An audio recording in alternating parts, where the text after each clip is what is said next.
नमस्कार दोस्तों, कैसे हो आप सब। स्वागत है आप सबका एक नई वीडियो में।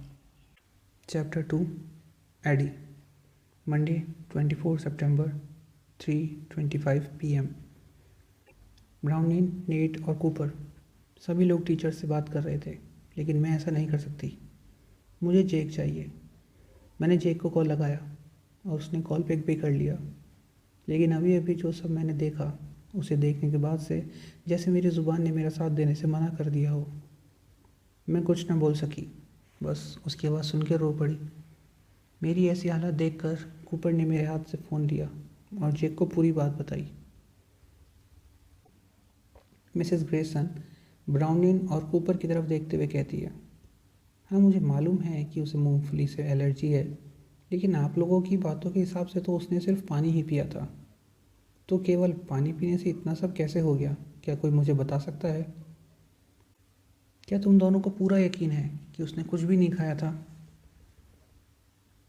ब्राउनिन और कूपर एक साथ हाँ में सिर हिलाते हैं।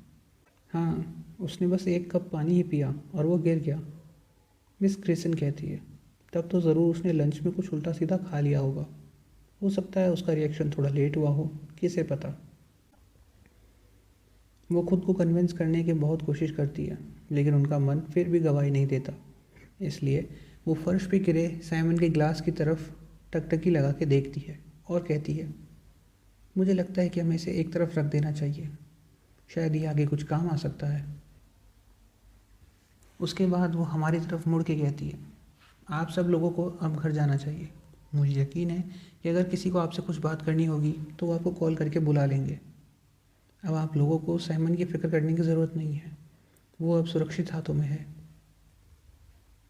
कूपर ने मुझे बाहर ले जाते समय मेरे चारों तरफ अपने हाथों से एक घेरा बनाया हुआ था। जैक नहीं चाहेगा कि उसके अधिकांश दोस्त मेरे इतने करीब हों, लेकिन कूपर की बात अलग है।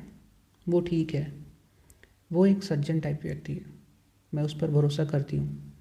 कूपर सामने का दरवाज़ा खोलता है और वहाँ भगवान का शुक्र है जैक है।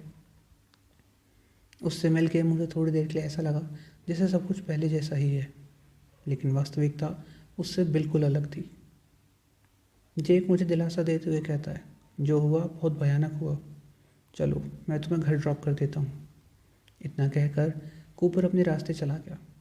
ज़रूर वो अपनी दोस्त केली से मिलने गया होगा, क्योंकि केली मेरी भी बहुत अच्छी दोस्त है, इसलिए हम एक दूसरे की ज़िंदगी में क्या चल रहा है ये बहुत अच्छे से पता होता है। लेकिन वो फिर भी हर काम मुझसे बेहतर करती है। मुझे यकीन है कि अगर आज मेरी जगह वो क्लास में उपस्थित होती तो शायद उसका नज़रिया कुछ अलग होता। वो शायद कुछ ऐसा करती जिससे साइमन को कुछ मदद मिल पाती। शायद ये, शायद वो, लेकिन मुझे नहीं पता कितने शायद हो सकते हैं। मुझे एक बात पता है कि कैली मुझसे बेहतर है। मेरा घर स्कूल से सिर्फ 1 माइल की दूरी पर है, लेकिन मैं सारे रास्ते खुद को इस बात के लिए ही तैयार कर रही थी कि आज जो कुछ भी हुआ स्कूल में उस पर मेरी माँ का क्या रिएक्शन होने वाला है, क्योंकि उनके चिट-चैट नेटवर्क्स हर तरफ फैले हुए हैं। तो इतना तो मैं डेफिनेटली श्योर हूँ कि मेरे घर पहुँचने से पहले ही उन्हें स्कूल में आज क्या क्या हुआ है ये सारी खबर पक्का मिल चुकी होगी। हम घर पहुँचे ही थे कि मुझे देखकर मेरी मॉम का ड्रामा शुरू हो गया। मेरी गाड़ी से नीचे उतरते ही उन्होंने मेरा एक हाथ पकड़ा और माथे पे शिकन लाते हुए बोली, आज क्या हुआ मेरी बच्ची, मुझे बताओ कि क्या हुआ स्कूल में। मैं ये सब बातें जस्टिन के सामने नहीं करना चाहती थी। वैसे मैं आपको बता दूं कि जस्टिन मेरी माँ से 12 साल छोटा है और मेरी मॉम के दूसरे पति से 5 साल छोटा है। तो इस हिसाब से वो मेरी मॉम के पहले पति यानी मेरे पिता से 15 साल छोटा बनता है। मैंने उनके पास से गुजरते हुए फुसफुसाया, मैं ठीक हूँ मॉम, आपको फिक्र करने की ज़रूरत नहीं है। माँ अपने दूसरे पति का सरनेम यूज़ करती है, मेरे पिता का नहीं। क्यों, मुझे नहीं पता। मैंने पूछा नहीं क्योंकि हमारी इतनी बात नहीं होती। अरे मिसेस कैलोवे, मैं एडी को उसके कमरे में ले जा रहा हूँ। आज का दिन बहुत भयानक था हम सब के लिए। मैं आपको इसके बारे में बता सकता हूँ। ज़रूर, मेरी माँ कहती है। मेरी माँ सोचती है कि जेक मेरे लिए बहुत अच्छा है। जब हम छोटे थे तो माँ एस्टन यानी मेरी बहन और मुझे ब्यूटी कॉन्टेस्ट में पार्टिसिपेट कराती थी। एस्टन मेरी बड़ी बहन का नाम है। रिश्तों को लेकर हम तीनों ही बहुत अनलकी रहे हैं। मेरी माँ तो इसमें कुछ ज़्यादा ही। एस्टन एक ऐसे पति के साथ अपने 2 साल की शादी में विफल हो जाती है जिसने लॉ स्कूल छोड़ दिया और मुश्किल से उसके साथ कोई समय बिताता है। लेकिन शुरुआत में वो लोग ऐसे नहीं थे। शायद मेरे मॉम डैड भी ऐसे नहीं रहे हों, लेकिन इस बारे में मैं जेक के साथ बहुत खुश हूँ। शायद मेरा एंड बाकी जैसा ना हो। नेट, मंडे 24 सितंबर 4 PM। जब ब्राउनविन और मैं पार्किंग में पहुँचे तो वो लगभग खाली हो चुकी थी। मैं ब्राउनविन को किंडरगार्टन से जानता हूँ, लेकिन हम वास्तव में कभी कहीं बाहर घूमने नहीं गए थे। वैसे भी अभी अभी जो कुछ ऊपर हुआ था उसके बाद तो ये एक बहुत ही आरामदायक एक्सपीरियंस था। मैंने ब्राउनविन को घर पर ड्रॉप करने के लिए लिफ्ट ऑफर करी, लेकिन ब्राउनविन ने मेरी मोटरसाइकिल की ओर देखकर कहा, मजाक कर रहे हो, तुम पक्का मजाक कर रहे हो है ना? अगर कोई मुझे पैसे भी दे तो भी मैं इस मौत के जाल में नहीं फंसने वाली। मैंने माहौल चेंज करने के लिए अपनी जैकेट की जेब में से एक जिम बीम की बोतल निकाली और उसे ब्राउनविन की ओर करते हुए उसे पूछा, पीना चाहोगे?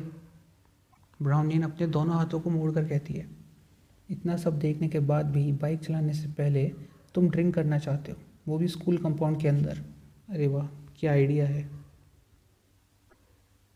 मैं इसे वापस अपनी जेब में डालने ही वाला था जब ब्राउनविन ने वो फ्लास्क मेरे हाथ से ले लिया। वैसे ब्राउनविन और मेरी कहानी कुछ ऐसी है कि हम मिले, फिर बिछड़े, फिर मिले, क्योंकि हम लोग पहले कॉन्वेंट स्कूल में साथ जाते थे। उसके बाद मैंने स्कूल बदल लिया बिकॉज सबकी फाइनेंशियल स्थिति इतनी अच्छी नहीं होती है। लेकिन हम लोग अब फिर से स्कूल में साथ में हैं, लेकिन ना हमारी कभी बात होती है और ना ही हम कभी घूमने बाहर गए हैं। स्कूल में कोई ज़्यादा बातें नहीं करता, स्कूल में सिर्फ गॉसिप्स होती हैं और लोगों को एक दूसरे की लाइफ में क्या पता चल रहा है उसके बारे में पता चलता है साइमन की उस भद्दे से ऐप से। वैसे शायद अब मुझे उसके लिए ऐसे शब्द इस्तेमाल नहीं करने चाहिए। मैं भी ये सब सोच ही रहा था कि तभी मैंने एक बात नोटिस करी कि ब्राउनविन को पीते हुए काफ़ी देर हो गई है। आखिर वो इतनी देर तक ड्रिंक कैसे कर सकती है? हो सकता है शायद मिसेस परफेक्ट सिर्फ एकेडमिक्स में ही नहीं, दूसरी और भी कई सारी चीज़ों में अच्छी हो। उसने फ्लास्क हटाया और हमारे बीच में रखा। मैं सुबह की उस वारदात को भुलाना चाह रहा था, लेकिन वो सब मेरे दिमाग से निकलने का नाम ही नहीं ले रहा था। मैं ना चाहते हुए भी फिर से उसी टॉपिक पे आ गया। तुम्हें क्या लगता है ब्राउनविन, साइमन को क्या हुआ होगा? वो बच तो जाएगा ना? मैंने फ्लास्क लिया और उसे हमारे बीच में ज़मीन पर रखते हुए कहा, मुझे कोई अंदाज़ा नहीं है, ऐसा लग रहा है कि वह मरने वाला है। जब वह फिर से फ्लास्क उठाती है तो ब्राउनविन का हाथ इतना ज़ोर से हिल जाता है कि वो ज़मीन से टकरा जाता है। तुम्हारे तो बहुत सारे रूल्स हैं, है ना? मैं भूल गया कि ब्राउनविन कितनी थकी हुई है।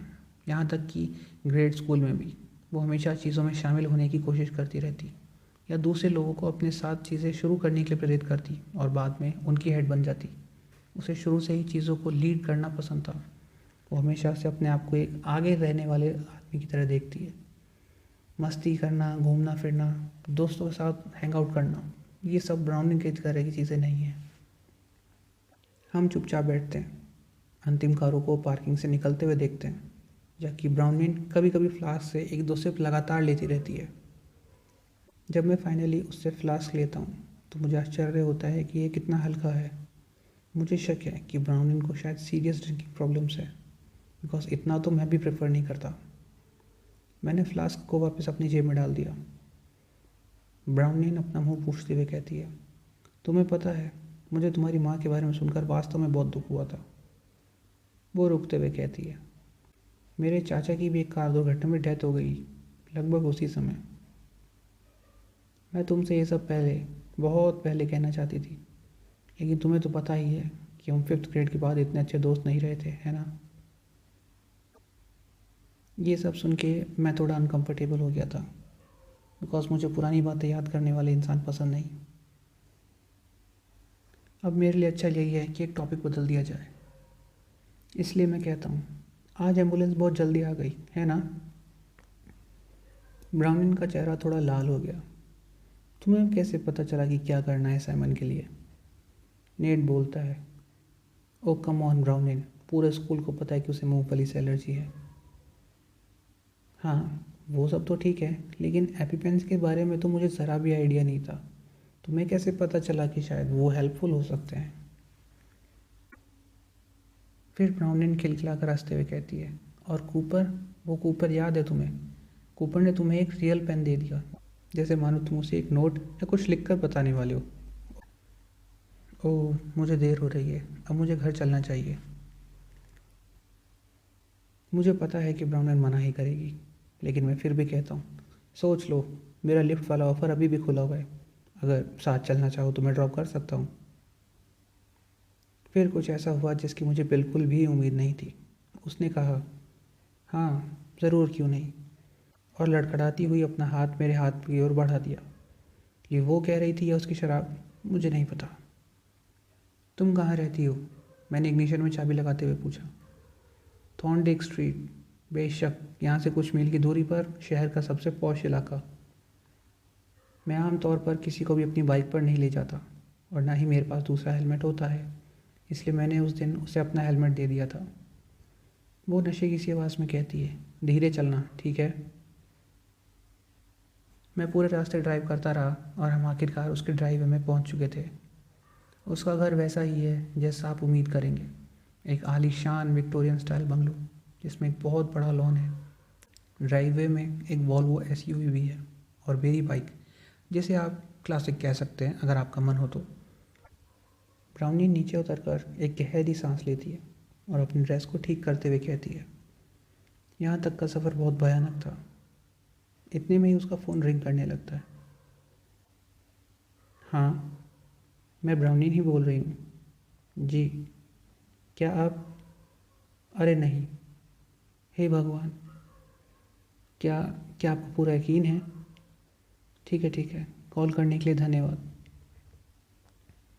वो फ़ोन को नीचे करके मुझे देखते हुए कहती है, नेट, वो अब नहीं रहा, साइमन मर चुका है।